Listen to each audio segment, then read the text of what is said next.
السلام عليكم. لقد بنوه ليبقى حالة خالدة لا تجارى، وجعلوا الترياق حينما يطوق الذهب الأعناق.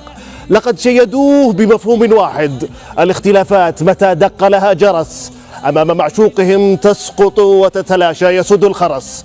لقد أسسوه ليكون بعيدا عاليا فلا طاقة لأحد الوصول إليه، ومن هنا اشتقت دلالات الاسم وتقاطعات الألوان والشعار والرسم، إلا أنهم باستدراك واستقصاد أرادوا الاسم أن يأتي كآخر الأطوار وأقلها أنوار، فلا قدرة لبشر أن يتحمل ضوءه الوقاد، وبالهلال فقط استحلوا نصف الأرض.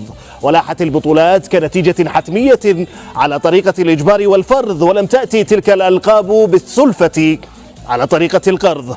هؤلاء الهلاليون يتنفسون الأرقام، وعندما يحصدونها بهدوء تام يسهر الآخرين الليالي في الخصام وهم هجع النيام.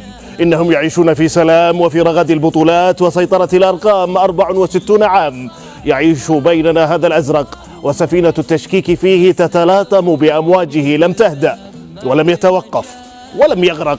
فما سائم هؤلاء الانتقاص، وما سائم الهلال الاقتناص. تلك 64 حصد فيها الزعيم 62 لقب. فأخبرونا، هل هنالك من هو أعلى منه كعب؟